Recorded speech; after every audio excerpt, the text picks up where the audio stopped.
First question is a bit about the history. It's about charting back the turning back the clock when the brand came into be, etc. It's how did it all begin, Right. and what were the seeds that led to the founding of Palam Silks? I got married in 87. Okay. So after that, till this I started in 2003. So I was completely, the normal housewife with children, so taking care of them. And I think when you 2003, right? yes, Okay. so what happens is always in the middle age, when you hit 35, 36, you wonder, okay, you look back and think you've not done much, not enough. So that's how this actually started. So I just wanted to do something more, and I had two things in mind. One, I was very much interested in computers who had just come in then. So I had also done a course in NIT. Then you didn't have this computer science in the colleges. So after I completed my BCom, I did that. And so I was just wondering. Computers from earlier on, that's what you were saying. Yes. Right? Yeah. So in NIT, I did my, it was I think a 2.5 year course. So I did systems management. So after that, the long break, and that was a time when, there'll be Fortran, there'll be C, then C plus, and everything changes. So I thought, okay, when I wanted to go back and do something, I thought it's going to be, it's going to take me a lot of time again to get updated and get into this. So when I was looking into this, I got one opportunity from a website. Those days you had.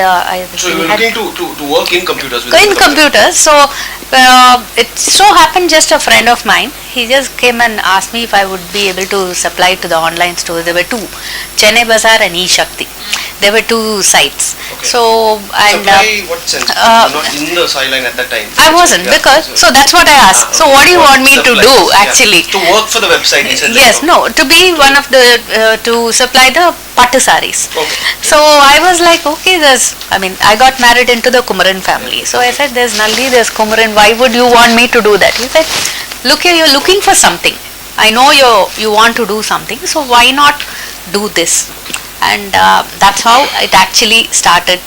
And it started in a very, very small way.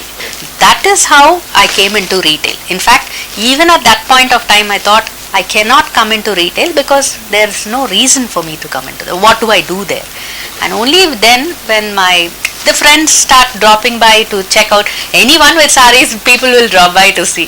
So they're very curious, and they started looking into this, and they said, when you're doing this for the websites, why don't you, there's a wedding in the family, why don't you, do the sarees for me? I want in these shades. You're finding it so easy for you to pick up the right shades from the weavers, so why don't you do it for me? That's how, by accident, this happened. It's actually, I'm supplying to the online store, but I need an office, so I couldn't work from home. Okay. So this place was very close to my house, just a 5-minute walk. Okay. And so that's how I set up that place. It was my brother-in-law's. Okay. So I just took up one room there, this big, and that's all. And when my friends came in, they used to fix an appointment and come. So I didn't find it very difficult. My children were away at school from 8 to 2. Okay. So that is the only time I used to give them appointment. And my mom used to help me. So since my mom also used to come there, she used to, some of her friends will ask, okay, I want to drop by to your daughter's store, I want to see what she has. And that's how it happened. And they see the Pattu sarees, they will say, now your collection is so good, can you get us some silk cottons? Okay. So silk cottons was the first thing other than Pattu sarees that we had got. So some traditional and some fancy ones also we had, more contemporary ones. And that is when I realized, okay, people were looking for that one-to-one, kind of service. Okay. Earlier, even at my father's place, all that Customer was service, could we say that? Yeah. customer service, Yeah. personal attention, probably. So then I found out while I was talking to them that is something that they missed. The store was, all these stores were becoming bigger and bigger, and the need was there to grow bigger. But then what happens is, earlier, if some salesperson is there, he will know them personally. He will say, hello ma, ungalku inda colors pidikum vandirukku, or one of the managers, he used to call them. So that personal touch is something that was missing. So they enjoyed that here. You have the personal touch, you were there to, talk to them and see what they want, to get what they want. Then you're able to call them, this certain colors some customers like, you call them. They enjoyed all that. So I thought, okay, this is something that was missing. And only while talking to them I also realized that they wanted it to be something more homely. So that's why you'll find our stores set up. Even the Pondi Bazaar one, it is a bit more on the homely side. So that was when I understood there were three things that they would appreciate. One is a homely ambience, then personal, service, personalized service, and it's not so crowded. So it's kind of once again back to the luxury of shopping, you can say. It's nice, quiet place where you can do it. 2003 March we started. We started 2003 March. March. So this is the room I said. That was in the second floor. And then I think by the end of the next year itself, we moved to the... By the end of 4, right? Yes. 2004 we moved to the first floor. The current space that we have. This one? Yes. Now the space that we were there in second floor is now our office and back end space, works there. Are there any challenges / achievements that made a difference to how your brand is perceived today? I think that can actually come in that. So, right. Challenges, I would say, as soon as I went in, one thing I found was in fact it did hurt me also, that people were wearing it only for the muhurtams. Okay. And stage, that is the youngsters, I mean. The elders were wearing it, but every time, because basically it is the mother or whoever, aunt who comes in. Okay. So when they come, they used to say, no, my daughter doesn't wear all this, that was one time when, that means they were not even going to wear it for the reception. They are going to wear the pattu sari only for the muhurtam. And if it goes on, how many saris is the industry going to sell every year this way? And I know, coming from Nalli, and our house is just above the Nalli store. Even today my mom and dad live there. So everyone used to come up, and I used to share his office room. Those days we didn't have a study, an office and stuff like that, and living everything, I mean, wherever you wanted, whatever was happening was happening there. So in the office room I used to share, I used to sit and do my homework and all that. So I'll see people coming in, walking and talking to him, all the weavers and the suppliers and everyone, and I knew how big that weaving industry was. I could understand, though I may not know the numbers and figures, I could understand. And all I could think was, now what happens to all that if people are going to only wear it for the muhurtam, the youngsters? I know the elder generation is one day after 20 years is going to grow old, and I have seen my grandma, she used to wear only pattu saris every single day. But as she was like 70 or 60, I think after 70, if she wanted to wear some lighter stuff, she couldn't wear the pattu sari. So all I could think was, as all these people grow older, what happens? So that was when it hit me like we had to do something for more youngsters to wear silk. Now what is their issue? That was my question. For more youngsters to wear silk. Yeah, but I could kind of understand, because back then even I was in my 35, 36, and I could see that yes, even I may not prefer certain things in this pattu sari.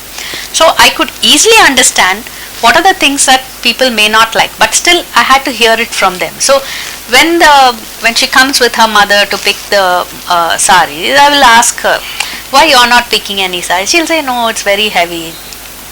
I like it to be grand, but not this heavy. And I don't know, I don't know to drape a sari. So I understood what their issue was. And out of that came what we've done now. We changed the very texture of the pattu sari, because the starch is making it very difficult for a person to drape. So I wanted it to be softer. So we had to change the entire kind of finish without the starch we had to give a finish. Again, the sheen has to be there. And I started giving some designs and said it has to look this grand, but at the same time it shouldn't be very make it more smooth. You said, is that correct? Softer, and easier to drape. Yeah. That was what. So the next thing was we made it a little lighter. Said I don't want it to be so heavy unless it's a muhurtam saree. Nowadays even for muhurtam they prefer it to be light. So I said it has to be lighter. Again, not compromising on the quality, and the texture needs to be soft, because wherever that girl is going to live, she must be able to drape it without her mom or grandma being around. Because the achievement there became like we became the first ones to have a fashion show for Kanjivarams. He said one is concept sarees, so we'll have various concepts in that. One was casual saree, meaning you can wear it for any occasion. One was designer, meaning you can wear it to a grand occasion. Muhurtam, the bride itself. 2013 was the next big break where we became the saree partner for Chennai Express. Okay. Also for the next year, 2014, for the movie Happy New Year. Today is the movie launch, NTR biopic. Again, we are the saree partner, and for Vidya Balan. Just one more landmark I would say. We just participated in last year, 2017. Vogue exhibition. We were the only ones representing Tamil Nadu and Kanjivarams there. What does Palam's product portfolio look like? Now you can mention the right. lines and Yeah. things. So concepts, we just started off with having those small bags for mobiles. So that was 2008 I think, or 7. 2007. Yeah, the mobile bags for the bags, okay. So. That was very tough because you'll have a nice pattu saree. There'll be one small leather pouch. It just doesn't. So to avoid all that, you just used to carry in your hand, and it was very tough. So I had a problem. So that's how we came up with the first concept. We came up with pre-pleated. So just the pleats part is the toughest thing for women when they drape. So we had the pre-pleated one. Is just the pleats is done.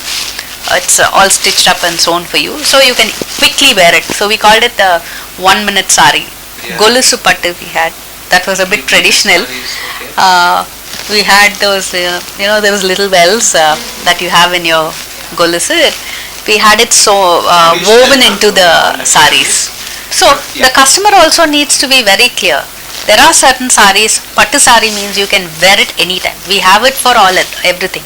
Every day where you just go out somewhere, just as I said, even the corporate would come under the casual sarees. So we had to tell them, we had ultra light. For if you want something even lighter, we had woven half, it will be silk cotton, and half the saree would be silk.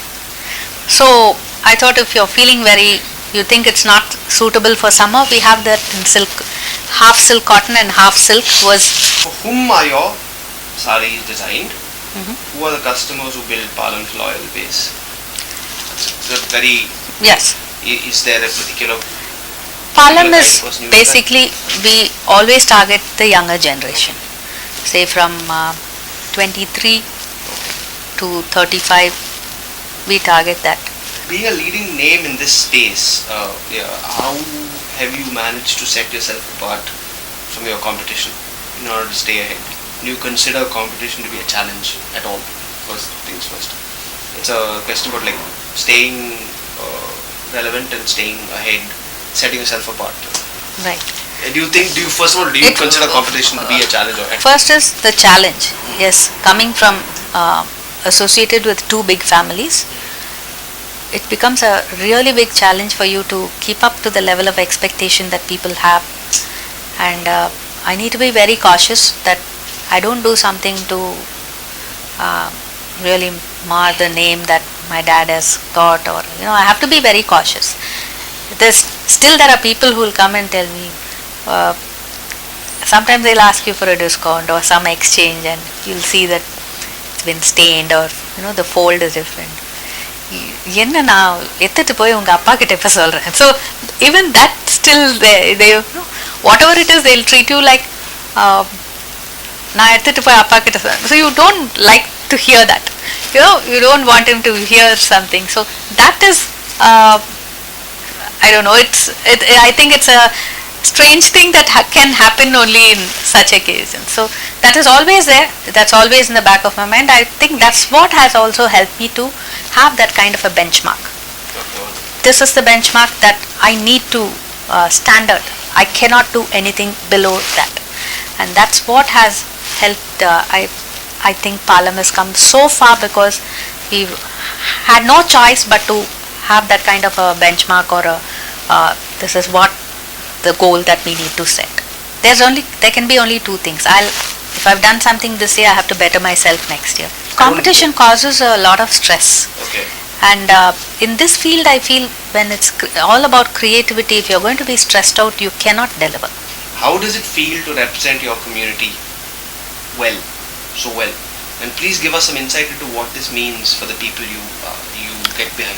When it comes to Tamil Brahmins, I think they are the ones who really wear a lot of silk, even right from the early times. In fact, there was a time when my father used to say that Pattu sarees meant, it was meant for them, and the others just wore it.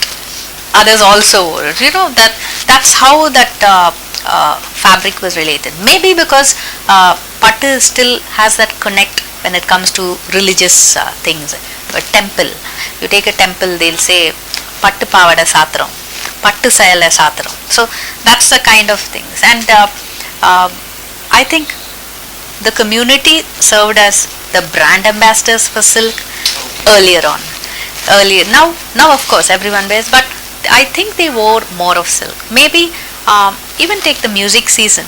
The community plays a big role when it comes to music, or even when it comes to art forms like dance and all that. And you will see when it's music and Bharatanatyam also, the connect is there. The Pattu sarees are connected.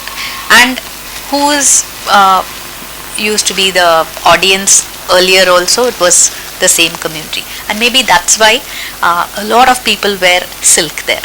And of course, that I'm talking about years ago. Now everyone goes to the everyone connoisseur of music is a part of this music season. But maybe those earlier years, that's why music season, music, dance, everything is connected to Pattu saree. So someone else comes also. Here if I find there is a space where 90% is some community, and this is the trend, Pattu sarees are big. Anyone comes there also feels comfortable wearing that. You're not going to be the odd one out wearing a Pattu saree there, because a lot of people are wearing Pattu saree. So I think the connect between this community and Pattu has been there for ages. And as I said, I think they are or at least say 40, 50 years ago, they were the brand ambassadors for Pattu sarees. I have another website for this, jayashriravi.com. That is where all this comes into. My books and my audios and videos, all that. It's not like my children have taken a back seat. Now they are all grown up. I have to set an example for them to follow. Thanks, ma'am. Yeah. Thank you so much.